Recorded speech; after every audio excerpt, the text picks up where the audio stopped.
Here are my top 7 colored pencil accessories to go with your adult coloring books.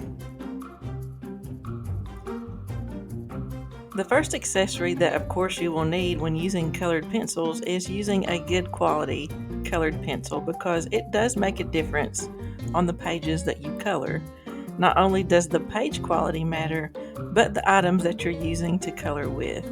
A Prismacolor is quite expensive and not everyone can afford those, but the higher dollar colored pencils do seem to color better versus the cheaper ones. Now, if you're someone who doesn't really color that often, you don't care about the pencil quality and the paper quality, you're just doing it for fun, then that's fine too.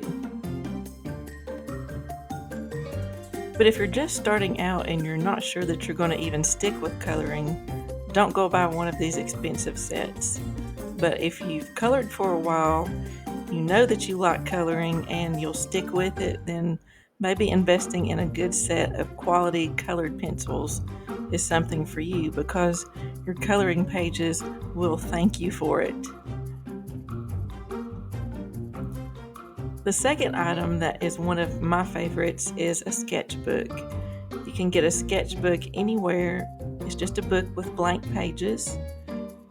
I chose to use a sketchbook because it's something I could carry around easily with me if I colored in different rooms of the house, or if I decided to travel and color.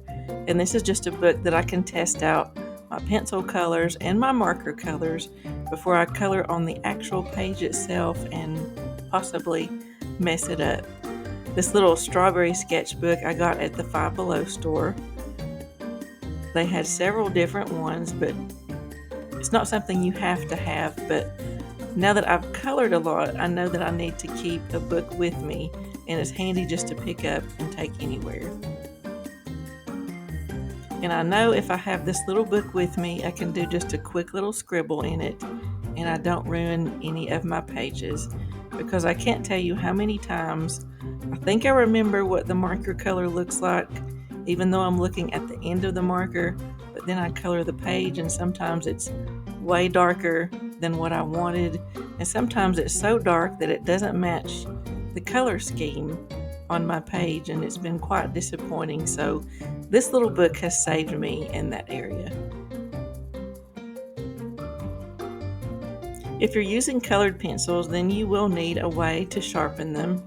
I started out with just the little dollar pencil sharpeners and found that those took forever to sharpen, and sometimes they ended up breaking the pencil lead too. This one here is just a battery operated sharpener that I got at Walmart for about $5, and it seems to work really well. And when it stops working, that lets me know that it's full and that it needs to be emptied. I also haven't had that problem of the lead on the pencils breaking as much with a cheaper sharpener. They also have electric sharpeners that can go from very cheap to quite expensive for just a pencil sharpener, but it definitely helps in not damaging your colored pencils more versus using a cheaper sharpener. Number 4 is a good eraser, because let's just face it, we're all not perfect. Sometimes we go outside of the line or start to color in a color that we didn't mean to pick up, and these little erasers save that problem. I have the black battery eraser that I got from Hobby Lobby, and it was only $5, and it came with a lot of extra erasers that you can put on the end of it. And there's also this stick eraser, which you can just use the little clicker on that as you need more eraser. Both of these are very handy. There's also the standard erasers, the pink eraser, and also a triangle eraser that you can also use if you don't like the battery operated or the stick kind of eraser. Now, number 5, these are still some of my favorite items, even though I've heard some people say that it's considered cheating when you're coloring or drawing, but I don't think they are considered cheating if they can enhance what you're already doing. They have the blending stumps that come in different sizes. There's also a pencil called burnishers and blending sticks.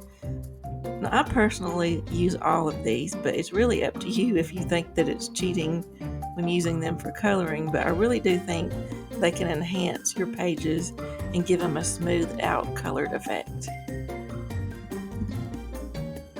Good lighting is also a must when you're coloring. Whether you're coloring at a desk, you have a window where you have natural light, or if you color in your living room like I do sometimes, where our lighting isn't that bright, a little book light comes in handy too for those coloring books. Now, to color at what I call my coloring/craft desk, I have this longer LED light which pretty much runs the entire length of my desk, and it is so bright and I can actually see what I'm doing. This little book light, you don't always have to read a book by it. I put it on the edge of some of my coloring books when I'm sitting in my living room or different areas of the house where there's not much lighting. It's a USB and it's rechargeable. It has 3 different settings and different colors if you want a brighter look or the more yellow toned light, but I love using this and taking it anywhere with me. Number 7 might surprise a lot of you, but it's a mini vacuum for your desk. And you might be thinking, what do I need a mini vacuum for coloring? Well, if you've sharpened any of your pencils, there's a chance that you might get shavings on your desk. For instance, if you're like I am, who have pets and cats that sometimes jump on my desk and get hair all over, this little thing will keep your desk area clean. That way you don't get any little specks on your pages, pet hair. This little thing will suck it all up, and it is so handy to keep your desk area clean and your book area clean. And I'm sure some of you are like me. You have the occasional snack when you're coloring, or maybe chips or something, and you get crumbs all over. Well, you don't want those crumbs getting in your books or even messing up a coloring page that you've almost finished. So this is a handy little gadget, so you might want to think about getting one for your desk as well. I hope you've enjoyed learning about my top 7 coloring pencil accessories. I hope some of these will help you in your coloring journey. And if you have any of your own colored pencils, accessories, or desk accessories, please let me know in the comments what your favorite things are.